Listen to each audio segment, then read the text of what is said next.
I walked out of the hospital holding the test results. The sun was shining, and a bright smile spread across my face.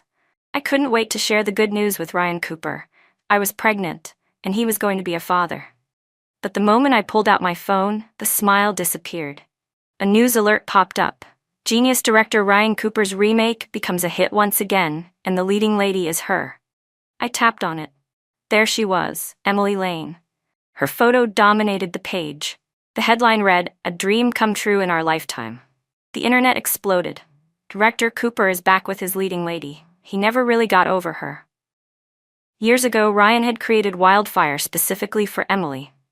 Love like wildfire, fierce, unstoppable, and enduring. Through that film, Ryan declared his grand love for Emily to the whole world. But because of industry politics, the role that was meant for Emily was stolen away. Ryan couldn't fight back. When he was interviewed back then, he gave a bitter shake of the head and said there was nothing he could do.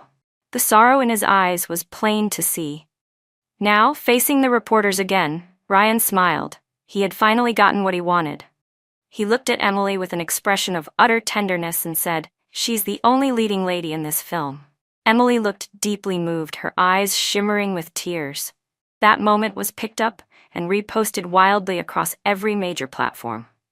Everyone was cheering for their reunion and celebrating their story, everyone but me, because I was Ryan Cooper's wife. At some point, the test results slipped from my hand. A car drove past, and the paper was gone.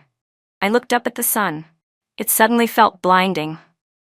Ryan and I had known each other since we were kids. I fell for him quietly, early on. Just to be closer to him, I applied to the film academy. But on my first day at the school, Ryan showed up with his girlfriend. "This is the person I love most," he said, looking at Emily with a deep affection I had never seen before. Then Emily smiled at me and said, "This is my little sister." From that moment on, I could only bury my crush deep inside. I witnessed their deep, passionate love. I watched them support each other and promised to chase their dreams together. Later, they broke up because of poverty. You could say that Wildfire was a cathartic expression of all the grievances they had suffered due to being poor. After that, Emily went abroad and never came back. "Have you really let go?" I once asked Ryan. He took a drag from his cigarette and slowly exhaled, his face blurred behind the smoke. His voice turned soft. "Yeah, I've moved on. It's all in the past. People have to look forward." He put out the cigarette and gently held my hand. "You're my present now. I'll do my best to be a good husband." Our marriage started because of his mom. She noticed my feelings for Ryan and worried he couldn't move on from the past, subtly and not so subtly created opportunities for us to get closer. I never thought Ryan would actually propose. Maybe he didn't really love me yet. Maybe he was just compromising with reality. But marrying someone I had loved for 10 years? That was too tempting to resist. In the 3 years since, I've put my whole heart into this marriage. Slowly, we started to resemble a normal couple.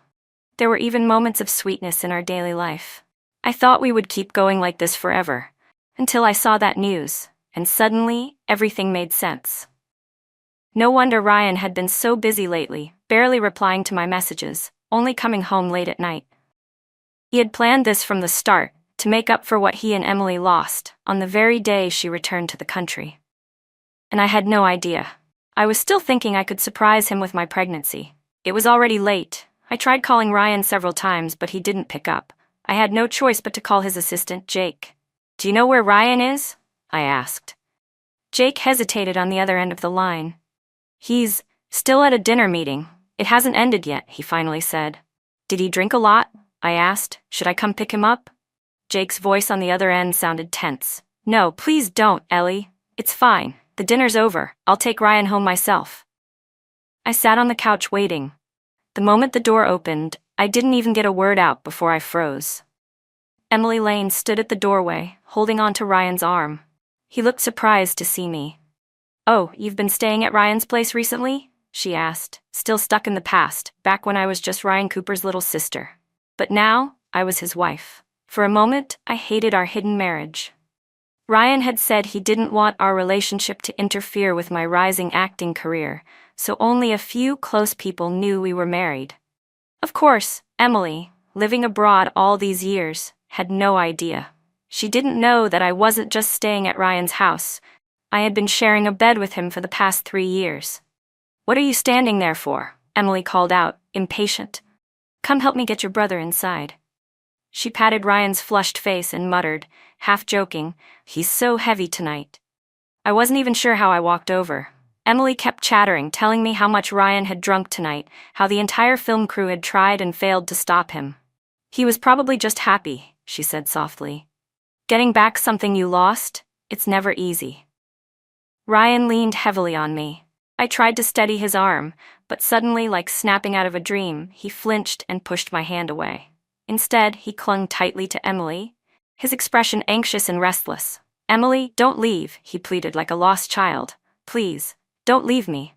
Emily soothed him gently, her voice soft. "I'm not leaving. I won't ever leave again." Only then did Ryan calm down. I stood there, staring at the hand he'd just flung aside, and something deep inside me began to crack. I wanted to tell Emily that Ryan and I were married, but the words stuck in my throat. "You two? Got married?"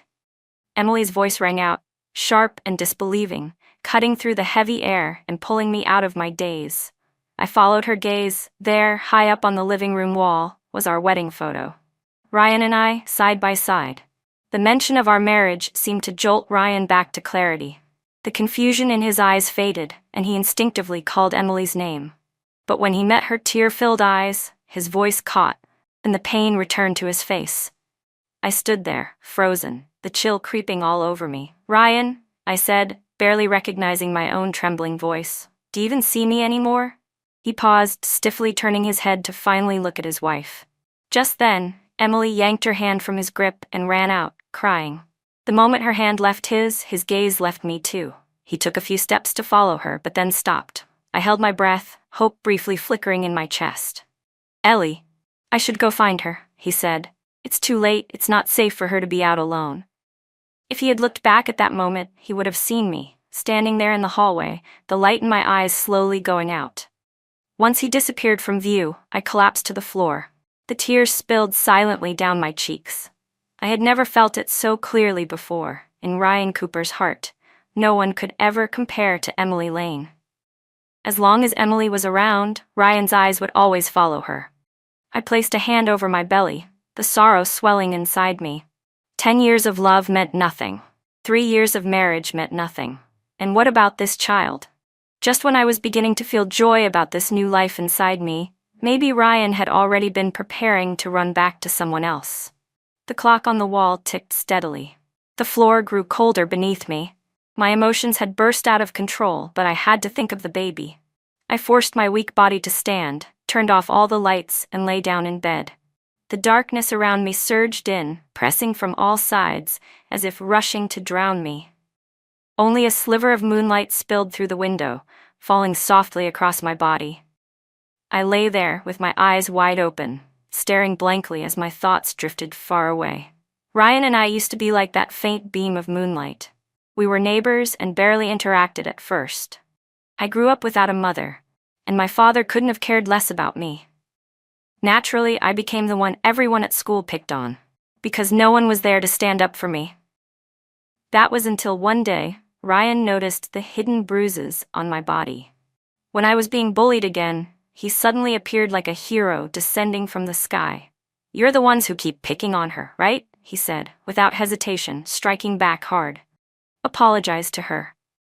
I watched the people who usually strutted around like they owned the world bow their heads and beg for forgiveness, while Ryan stood beside me with a stern face. In that moment, I thought he was glowing. "Why didn't you ever say anything about being bullied?" he asked angrily, walking me home. I looked down and mumbled, "I'm Ellie, born unlucky. Even if I said something, it wouldn't matter." He paused for a while, then gently placed a hand on my head. "It matters to me." From then on, no one dared touch me again, because I had a brother now. A brother who promised to always protect me. Ryan even brought me into his home. His parents were kind and treated me warmly. From Ryan, I received a kind of love and care I'd never known. Falling in love with him felt so natural. My dream was simply to stay close to Ryan, so after high school, I chose to attend the same school as him. I just wanted to get a little closer. But then he met Emily. I watched him love her so fiercely and passionately. I was envious, painfully so. And the distance between us only grew wider.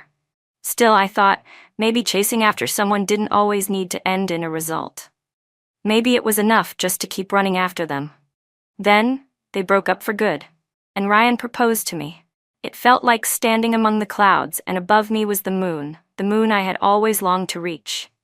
I naively believed this was fate, that I was destined to be Ryan's future. I never imagined it was all just a cruel joke from the universe. After all these years of chasing, this was where it led. Maybe it was time to stop. In the silence of the room, I drew the curtains closed, shutting out that last sliver of moonlight. Ryan came home in the early hours of the morning, trying to be as quiet as possible, but I still heard him. I walked out wordlessly and turned on the light. When he saw me, he looked visibly uncomfortable. "You're still up?" "Ryan," I interrupted him calmly. "Let's get a divorce." My tone was flat, like I was stating something trivial. I even managed to curl my lips into a smile. "Emily's back. I'll let you be with her." There was a meter of distance between us, and I looked him in the eye. His expression twisted in shock, like he'd never imagined I'd say something like that. The air froze for a few seconds. "I don't agree," he said suddenly, his voice unexpectedly loud. His face darkened with a frightening intensity I rarely saw. Instinctively, I stepped back. Ryan seemed to realize he'd lost control and adjusted his expression before walking toward me. His voice softer. "It's not what you think between me and Emily." That one sentence made it sound like I was being unreasonable. A surge of anger flared up in me. "Not what I think?" I backed away from his outstretched hand, my voice trembling. "Then what is it, exactly? You made a public declaration that you still can't forget her. You clung to her in front of your wife, begging her not to leave. You cared about how hurt she was, but not how hurt I was."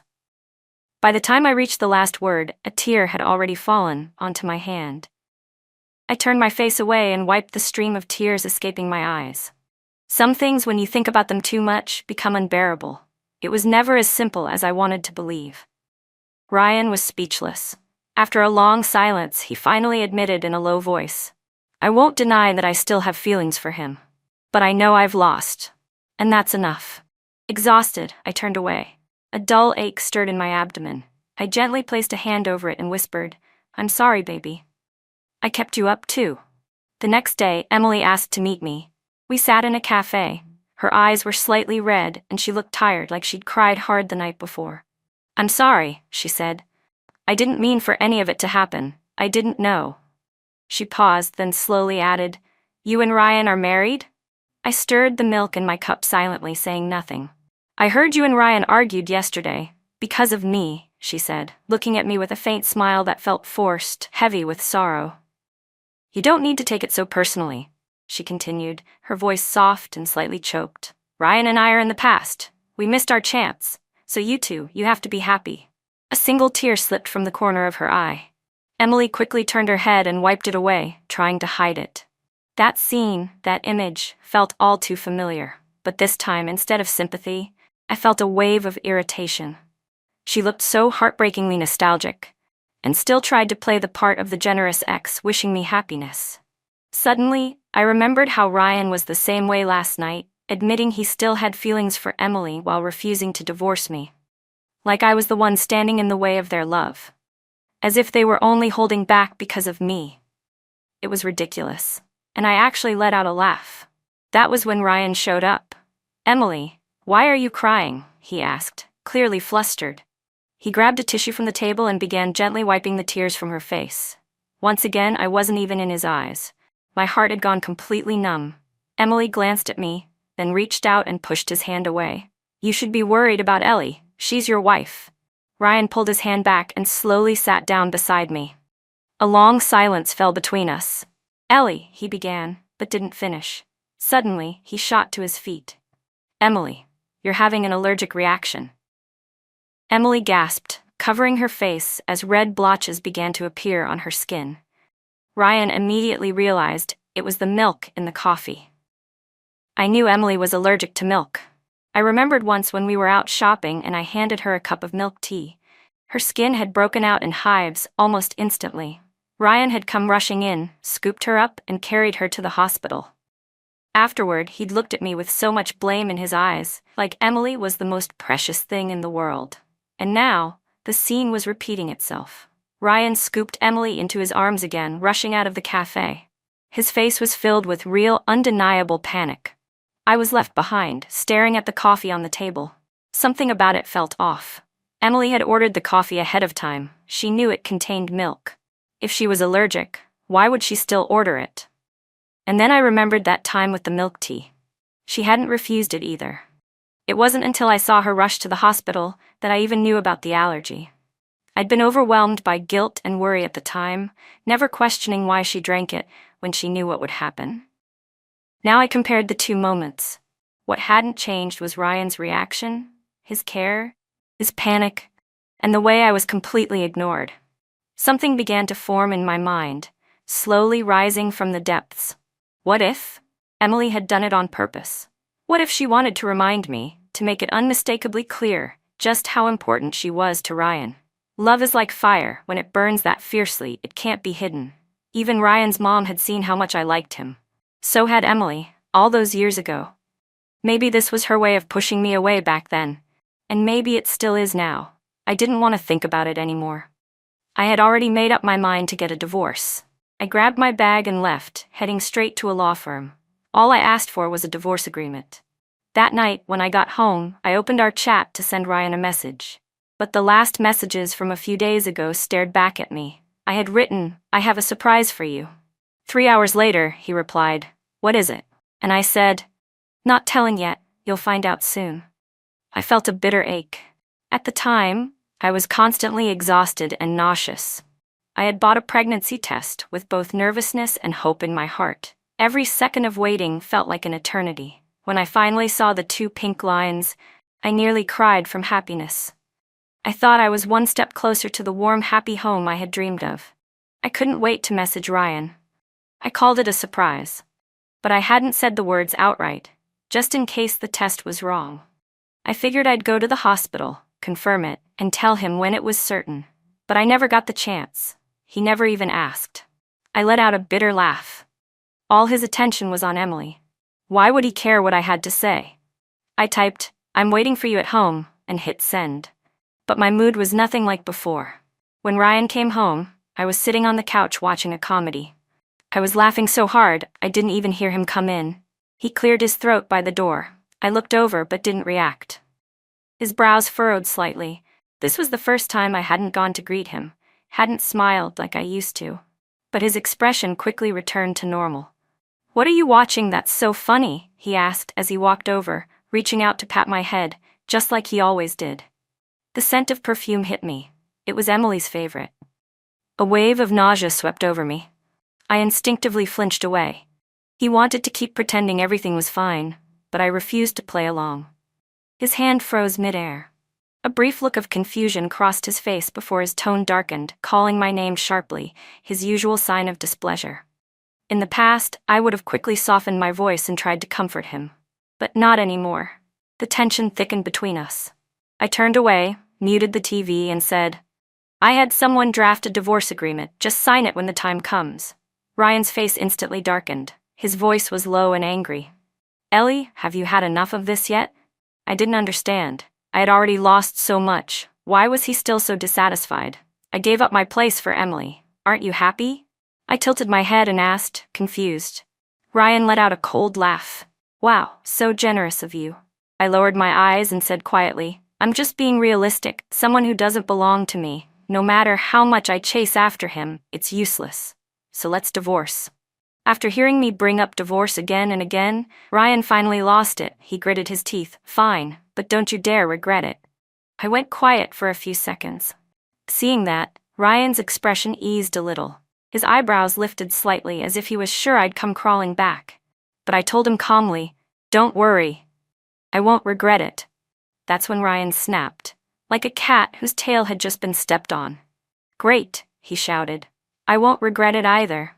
Don't think I won't divorce you because I'm in love with you. The only person I've ever loved is Emily. I've always thought of you as a little sister. If it weren't for our parents, I never would have married you." His words came out fast, almost frantic, like he had something to prove. I stared at him, stunned. I had never seen this version of Ryan before. Never imagined he'd say something like that. "Ryan," I said softly, "you were the one who proposed to me. I never forced you into anything. We've been married for 3 years, and now you're telling me you only see me as a sister? Would you kiss and hold your sister? Would you have a child with your sister?" The truth about the baby came out in the middle of this argument, not the moment I had imagined. Ryan froze, his lips parted, but said nothing. I didn't want to speak anymore. The disappointment in my eyes had already reached its limit. In that instant, I realized Ryan Cooper was never worthy of my love. I yanked off my wedding ring and without hesitation, tossed it into the trash. Then I turned and walked away. Just as the door slammed shut behind me, I heard the sound of Ryan hurling his phone across the room. A loud crash followed. Something had shattered, but I didn't look back. I returned to the set to finish filming the final scenes. While I was there, the divorce papers were finalized. I mailed them to Ryan but never got a reply. Work was overwhelming and I wasn't in the best shape. I told myself I'd find him again after the shoot was over. On the last day of filming, my phone rang unexpectedly. It was Ryan's mother. I took a deep breath, forced myself to sound calm, and answered. "Hi, Mom." "Ryan's been in a foul mood every day lately," she said right away. "It's like he's walking around with a stick of dynamite. Then I found out you two are getting a divorce." I didn't respond. She kept going. "I know you must be upset because Emily came back. But sweetheart, a little fight is one thing. You can't just throw your marriage away. You two have been through so much together." "Yes," I said quietly. "It hasn't been easy. I loved him in silence for 10 years. I waited patiently, hoping one day it would become something real. So when we finally got married, I cherished it. I gave everything to that relationship, hoping it would bloom. But now I know that flower will never bloom, and I don't want to wait anymore. I'm serious this time." There was a long silence on the line. Then came the sound of a door slamming in the background. Her voice grew anxious. "Why are you doing this? You know Ryan and Emily had a thing in the past, but you two are married now. Emily coming back doesn't change that." She took a deep breath. Ryan didn't remake that movie to rekindle things with her. He just wanted to find closure, to finally end that chapter. "Don't overthink it." She rambled on, trying to convince me, but I cut in. "Do you actually believe what you're saying?" Silence. She didn't answer. Outside, my assistant waved at me. It was time to shoot. "I have to go. We'll talk later." I hung up. After filming wrapped, my manager Anna came over and gently patted my shoulder. Her expression was full of concern. "I didn't schedule any new work for you," she said. "You need to take care of your body." I tried to joke, "I'm fine, really." She didn't look convinced. "I heard you haven't been eating much lately." She motioned toward my figure. "Look at you, you've lost weight." I promised her I'd take care of myself. Ryan had taken up the biggest part of my youth, and now I was determined to purge him from my life. But it wasn't easy. In front of others, I could force a smile and act strong. But in private, my emotions were fragile and raw. Habit is a terrifying thing. Years of loving him had become part of me. Even when I knew he didn't deserve it, I couldn't stop myself from thinking about him. Sometimes the pain of it all pushed me to the brink, tempting me to beg him to come back. But I wouldn't give in. I could only keep fighting it, enduring the withdrawal like a deep, wrenching wound. "You're making that face again," Anna said, pinching my cheek gently, like a soulless ghost. I forced a smile, but she couldn't bear to look anymore. She pulled me into her arms and hugged me tight. "Ellie, hang in there, okay? Everything's gonna be all right." I blinked my dry eyes. "Okay?" "When your baby is born," she whispered, painting a soft picture of the future in my ear. I rested a hand on my belly, listening quietly, letting that hope for the future slowly chase away the darkness of now. I knew Ryan had become a festering wound on my soul, a wound that would never heal unless I fully cleaned it out.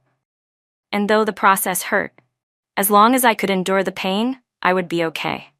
There were still so many beautiful things waiting for me in life. "So Ellie," I told myself, "don't be too sad. Just keep moving forward. Don't look back." Between shoots, I found myself searching online for parenting book lists. That was when I saw Ryan and Emily back on the trending topics again. I clicked in without much thought. At the film's opening press conference, a reporter asked a gossipy question. Everyone knows Wildfire tells a passionate love story, and the lead characters are standing right in front of us. I'm curious, after all these years, is there a chance for you two to rekindle that old flame? Emily flushed slightly, as if shy. She glanced at Ryan, her eyes flickering. Then she quickly dodged the question, answering, "We'll leave it to fate." Ryan, on the other hand, remained composed. He responded diplomatically, saying he hoped everyone would focus more on the movie itself. "My personal life is not something I want to discuss," he added. A flash of disappointment crossed Emily's eyes, but she forced a smile and nodded in agreement. Maybe she was distracted because as they left the stage she accidentally tripped. Ryan instinctively reached out and caught her. She stumbled right into his arms, her head tilted back slightly, and her red lips brushed across his cheek, leaving a faint, ambiguous mark. They locked eyes. It looked just like a scene from the movie. The internet exploded. "Ah, he didn't dodge. Are they not together already? Hurry up and get married. I'll bring the marriage office to you." And yet, surprisingly, I felt calm. I even found myself thinking, Emily really had been away from the cameras for too long. Her reactions were stiff, unable to mask her emotions. Or maybe she was doing it on purpose. Either way, I didn't care anymore. I smiled to myself. I guess all that emotional desensitization hadn't been for nothing. I had watched so many clips of Ryan and Emily together, tormenting myself over and over. But now, even seeing them like that, I felt nothing. I opened my calendar.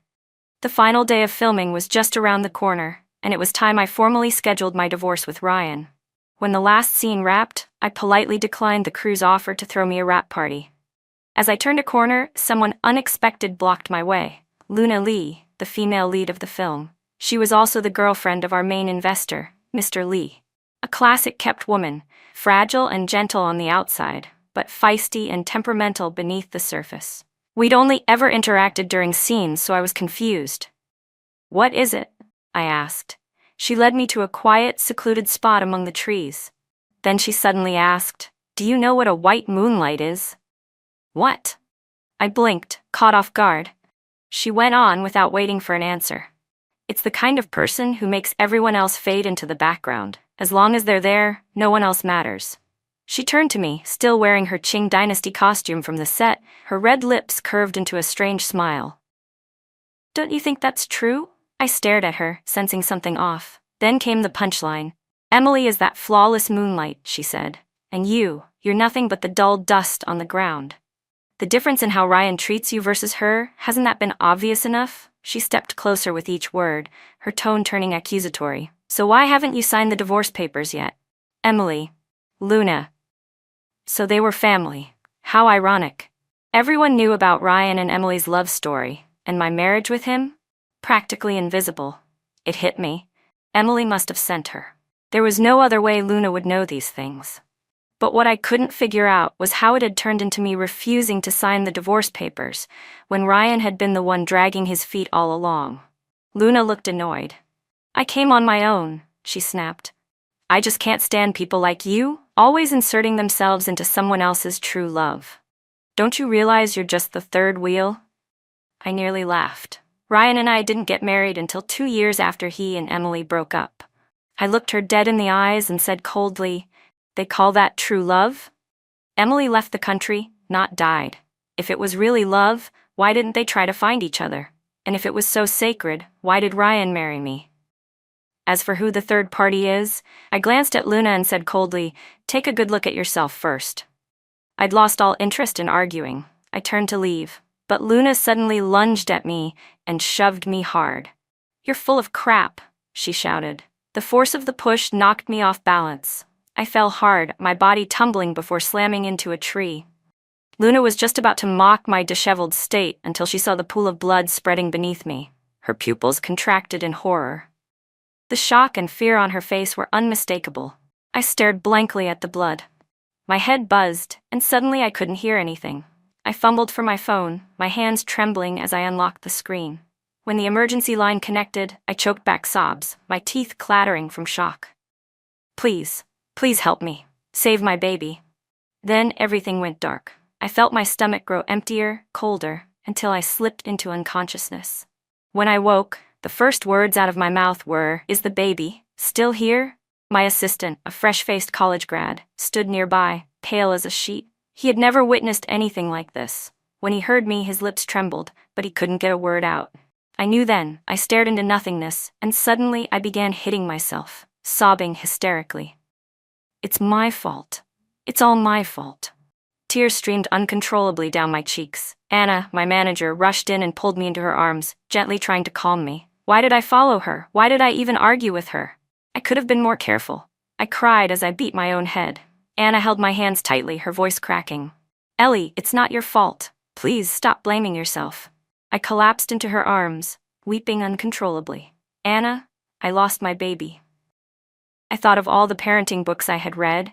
I thought of the baby items sitting in my online shopping cart. I remembered all the dreams I had. How I wanted this child to be the happiest in the world, even if they didn't have a father. But now, all of it shattered before my eyes. Ryan came. Emily was with him. The moment I saw them, my eyes turned red with fury.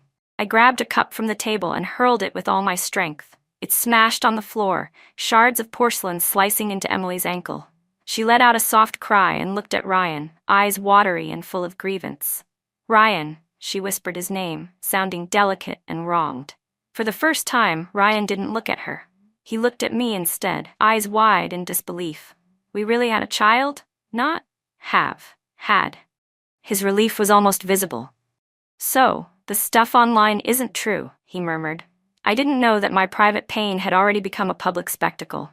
Accusations of premarital pregnancy and miscarriage were splashed across headlines, painting me as some disgrace. And all the while, Ryan and Emily had been casually revisiting old campus memories. That was my baby, I said through clenched teeth, staring at them with burning hatred. But now it's gone. Ryan froze. Do you know why it's gone? I asked, then answered myself. Because of your negligence, because of Emily's provocation, because of Luna's assault. I never hurt any of you, so why did you all hurt me? Why my child? My voice cracked into a scream as I grabbed object after object from the table, throwing them at the people who had destroyed me. You're insane, Emily shrieked, dodging. Ryan remained frozen, rooted in place. The noise brought nurses rushing in. The patient is emotionally unstable. Please leave immediately, one of them said sternly. The door shut behind them. I sat there in silence, tears flowing without sound. My assistant, still trembling in the corner, approached and gently patted my back. When I was told that Luna wouldn't face any punishment, I went silent for a long time. The place where it happened was remote, with no surveillance. We had no evidence, and Luna had Mr. Lee backing her. He said he'd compensate you with better resources, Anna told me matter-of-factly. If you really push this, we'll just lose more. I finally nodded. Okay. Anna reached out and stroked my hair, full of sorrow. I want to get away for a while, I said, turning to look out the window. The weather was beautiful, blue sky, white clouds, warm sunshine. So vibrant, so alive, and nothing like me. Anna agreed without hesitation. Yes, of course. Before I left, I finalized the divorce with Ryan. He knelt down, begging me to forgive him, begging me to start over, saying we could have another child. I told him, that baby is gone. He won't be coming back, because his mother failed to protect him. I couldn't even take revenge. He must not like me anymore. I traveled alone to many places. Everywhere I went, I visited the local temples and prayed for him, prayed that in his next life he would be safe and well. Later, I met a woman I'd never seen before. During a casual conversation, I told her my story with an eerie calmness, about my mother who passed away, my father who never cared, my husband whom I had loved for years but who ultimately betrayed me, and the child I waited for with hope, who suddenly left before ever arriving. I told her it seemed like I was never destined for a complete family. She sighed. That's life, bitter like a song. Every person carries scars, but we still have to live with everything we've got. Life is about being wounded and healing again. I looked at the crowd passing by and nodded. We didn't offer each other any deep insights. Everyone has their own road to walk. Before we parted ways, she said, I hope you'll be brave, and maybe luckier next time. We clinked our bottles of water like a toast and said goodbye. That's when I decided to start my life over. I began auditioning again, taking on new roles, returning to film sets. I quieted my heart and focused on honing my craft. Even the director complimented me, saying my acting had improved a lot. I smiled faintly and replied, "Maybe it's because I've lived more now." Actors need life experience, especially those most people are afraid to feel: pain, tragedy, despair, helplessness.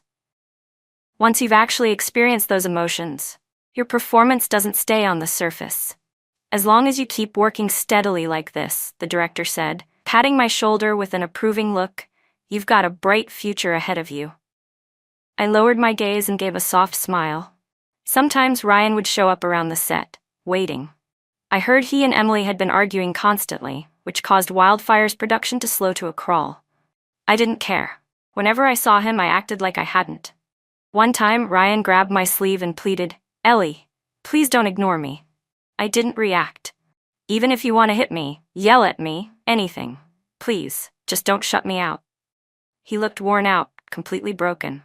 I shook his hand off and said clearly, "Ryan Cooper, stop interfering in my life." His eyes filled with pain, his voice hoarse. He muttered, "I'm sorry, Ellie. I was wrong. I was really, really wrong." Tears welled up at the corners of his eyes. I let out a long sigh, left him standing there, and walked away with firm steps. I was cast in a new role, an unusual one. A deaf-mute woman, trafficked into a rural village. She was treated as nothing more than a tool for childbirth, subjected to domestic violence and cruelty. Her suffering was silent, but deafening. To prepare for the role, I isolated myself, studied intensely, and traveled to remote mountains for on-location shooting. During breaks, I hardly spoke to anyone. There was only one companion, a little mutt named Shadow. He was the character's only solace in the story. Shadow wagged his tail and followed me everywhere, obedient and sweet. One day, he suddenly bit down hard on the cuff of my pants. A second later, the ground began to tremble. The uneven dirt floor shook violently. Bricks and dust started falling from the walls. "Earthquake," someone shouted in panic. "Run!" Chaos erupted. I scooped up Shadow and ran for dear life. The collapsing building groaned behind me, louder than thunder. Up ahead, a beam snapped. Tiles from the roof came crashing down. My path was blocked. With no other choice, I clutched Shadow and huddled in a corner near the load-bearing wall. He curled quietly in my arms, trembling slightly. The quake hadn't stopped. Falling debris cut my face and arms. Blood seeped out slowly, but thankfully the injuries weren't serious. Time dragged on. I felt myself growing faint. With a hoarse voice, I whispered, "Do you think we'll make it out of this alive?" Shadow let out a soft whine and pressed his warm little body closer to mine. I gave a soft laugh. "If we make it out alive, I'll take you home," I told Shadow, "for a very, very long time." I was on the verge of falling asleep when Shadow suddenly started barking nonstop. Voices shouted from outside. Tree branches and sticks were being used to pry open the fallen bricks. A few beams of light filtered in. I forced my eyes open, biting my tongue to stay conscious. "Save the dog first," I said weakly. I pushed Shadow out into the open. Then I crawled out of the rubble myself. Across from me stood Ryan. His face was covered in dirt, his eyes red. The moment he saw me, he charged forward and pulled me into a tight embrace. His whole body was trembling, his voice hoarse and choked. "You're alive. You're alive." I didn't have the strength to push him away. "Yeah," I managed in reply. The medical staff rushed in to treat my wounds and start an IV. One of the nurses smiled. "Young lady, this your boyfriend?" The road into the village was blocked by a landslide. He climbed for 6 hours straight over the mountains to get here. "Look at his hands. He's been digging through debris until they bled." I glanced at Ryan. All 10 of his fingers were cut and bloodied. "Thank you," I said sincerely. Ryan gave a crooked smile. "But we're not dating." The light in his eyes dimmed again. Later, a reporter asked me what relationship I had with Ryan, why he would risk his life to find me. I smiled and replied, "We used to be neighbors. He's like a brother to me." Standing nearby, Ryan's eyes immediately turned red. He muttered under his breath, "A brother." The pain in his voice was unmistakable. In private, he asked me, "How can I be your brother? We've kissed, we've shared a bed, we even had a child together, a brother?" My smile turned cold. "That's what you used to say, remember?" Ryan staggered slightly, his eyes clouded with 1,000 layers of pain. I could only see him as pathetic. He said he loved me, but he betrayed me. He said he didn't love me, but acted like he did. But whether he loved me or not, what did it matter now? I didn't care anymore. Then I hit the trending page again, once more, as the villain. A video surfaced of Ryan's bloody hands digging through the rubble to save me. Rumors followed about him frequently visiting my film set. People online began questioning, what is Ryan trying to do? Is he trying to win Ellie back? Poor Emily, one post read. She was the real one. Who's the third wheel now, ruining a real relationship? This is disgusting. I can't even watch Wildfire anymore, it's tainted. Emily made things worse by posting a crying emoji on her social media, subtly framing herself as the victim. Public opinion turned vicious. My comments were flooded with abuse from people who didn't know the truth. She got pregnant before marriage and even miscarried. Girl, you'll never be a white moonlight. What's wrong with Ryan? Is he blind? Homewrecker, get out of the entertainment industry. That time I hit the trending page under tags like unwed mother, miscarriage scandal. Still grieving the loss of my baby, I ignored my team and paid to have the trending topic removed. But this time, I posted a photo of my divorce certificate on Weibo. Not long after, Ryan also posted, 3 years of marriage. I let her down, he wrote. The internet quickly dug up the past, and public opinion flipped almost instantly. I can't believe it, one user commented. He had a wife this whole time, and was still all over his first love, creating romantic buzz for the movie? While being married? Ryan Cooper, doesn't your conscience hurt? Only I seemed to notice one detail. While I was miscarrying, Ryan and Emily were strolling around their old college campus, reminiscing. Hard to say who's worse here, someone posted. Ellie didn't deserve this. Public sentiment turned sharply against Ryan and Emily. The reputation of Wildfire crumbled. The film was officially declared a financial failure. No one was willing to buy tickets anymore. Emily's acting career was destroyed. She had already given up acting when she went abroad. Now, 5 years later, her return had ended in ruin. It was just because Ryan Cooper had already achieved fame and success. You guessed right. He gave a bitter smile and said, so-called white moonlight only exists in memory. In Ryan's memory, Emily was the girl who shared his dream. They had made a promise together. He would become a legendary director and she would shine as a dazzling star. So Emily became his muse, the eternal flame that inspired Wildfire. But was the real Emily like that? The truth was, she had given up on her acting dream long ago when she faded into obscurity. And when Ryan's name began to soar, she returned to China and picked acting back up again. She had never been persistent. Why won't you leave me a way out? Emily accused me.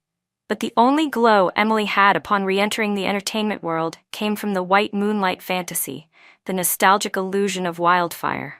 Now, with scandal tainting her image, the audience wouldn't accept a fallen star. Her gigs were all cancelled.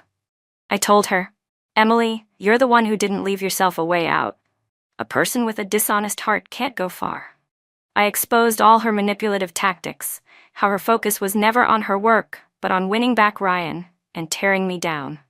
She never realized that in life, the only road worth walking is the one you pave for yourself. Emily faded out of the entertainment industry as quickly as she reappeared.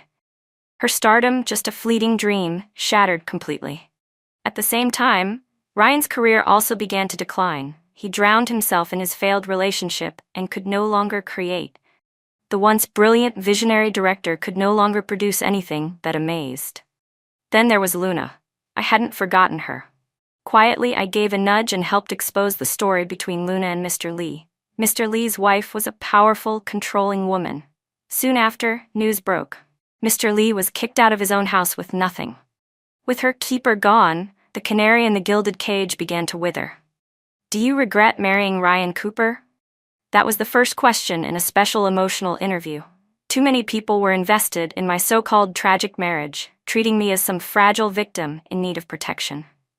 So for the first time, I told the full story in public, even though countless versions had already been told by others. I answered honestly. I used to regret it, but not anymore. The reporter asked, why? I smiled gently. I've come to understand that every step in life has its meaning.